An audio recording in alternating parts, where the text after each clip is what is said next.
Pemirsa, Presiden Prabowo Subianto menegaskan komitmennya untuk melakukan penghematan anggaran hingga 750 triliun rupiah pada tahun pertama kepemimpinannya. Kebijakan ini bertujuan untuk membiayai program-program unggulan dari pemerintah.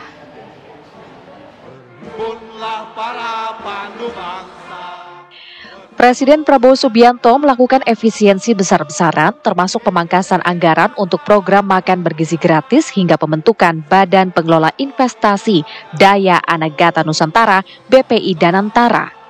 Prabowo mengatakan penghematan anggaran pemerintah dilakukan dalam 3 tahap. Penghematan putaran pertama sebesar 300 triliun rupiah dari Kementerian Keuangan. Penghematan tahap kedua awalnya sebesar 308 triliun rupiah. Namun sebanyak 58 triliun rupiah dikembalikan ke 17 kementerian dan lembaga. Sehingga total penghematan tahap kedua sebesar 250 triliun rupiah. Dan tahap ketiga penghematan sebesar 300 triliun rupiah yang berasal dari dividen BUMN. Namun sebanyak 100 triliun rupiah dikembalikan ke BUMN sebagai penyertaan modal kerja. Dengan demikian, total penghematan yang dilakukan oleh Presiden Prabowo Subianto mencapai 750 triliun rupiah. Ya, penghematan yang kita lakukan, penghematan putaran pertama oleh Kementerian Keuangan disisir dihemat 300 T. Penghematan putaran kedua 308 triliun.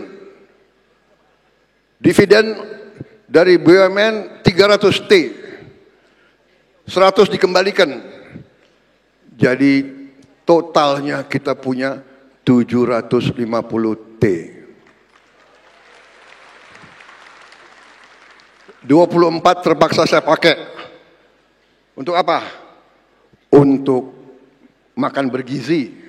Pak Jokowi. Prabowo menegaskan dana hasil efisiensi itu akan dialokasikan untuk program makan bergizi gratis dan sisanya diinvestasikan di Danantara.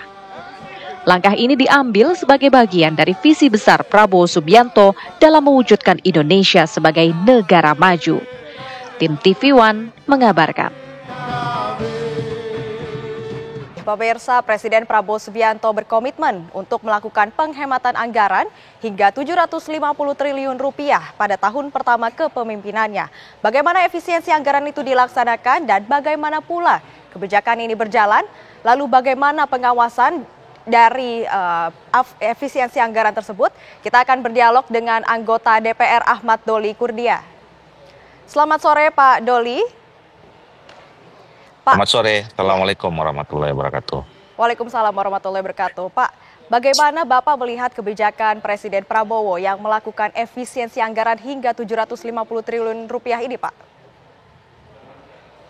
Ya, saya kira ini kebijakan dengan niat yang cukup baik ya, niat mulia, karena saya melihatnya ada 2 kata kunci sebetulnya. Yang pertama adalah penghematan. Ya, saya kira tidak ada manusia pun di muka bumi ini yang tidak setuju penghematan ya. Dengan kata hemat itu pasti semuanya kita setuju, sehingga memang program-program itu tepat guna, tepat sasaran, dan juga efisien, kira-kira begitu.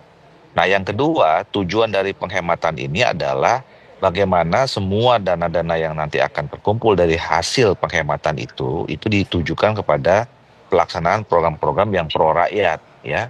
Makan bergizi gratis, cek kesehatan gratis, dan yang lain-lain gitu loh. Nah, jadi saya kira kita juga tidak ada yang tentu menentang kalau semua program yang dilaksanakan oleh pemerintah sekarang itu adalah program yang pada akhirnya untuk kepentingan rakyat Indonesia gitu. Nah, cuman persoalannya adalah tentu memang ini bukan sesuatu yang mudah ya. Kemudian di tengah jalan melakukan perombakan penyesuaian ulang ya semua anggaran di kementerian dan lembaga gitu. Nah, makanya oleh karena itu saya kira memang pemerintah harus cermat betul, hati-hati ya. Jangan sampai penghematan yang tadi tujuan untuk mendorong program pro rakyat ini justru kemudian mengganggu ada program-program rakyat yang tidak terlihat gitu. Nah, sekarang kan sudah terlihat ada juga reaksi-reaksi ya dari masyarakat ya, bagaimana ada aspirasi suara-suara dari bapak-bapak, ibu-ibu ASN kita, ya mereka merasa atau terancam kalau misalnya tidak ada jaminan bahwa efisiensi ini akan menyasar mereka gitu. Nah, keinginan mereka kan tidak boleh ada pemberhentian gitu ya, terus kemudian Baik, tidak Pak ada Doli. pengurangan Baik, Pak tunjangan Doli. dan segala macam seperti itu. Baik, Pak Doli, terima kasih banyak atas pemaparannya dan juga tanggapan Anda. Selamat beraktivitas kembali, Pak. Ya pemirsa, jangan kemana-mana, kabar Merah Putih akan segera kembali untuk Anda.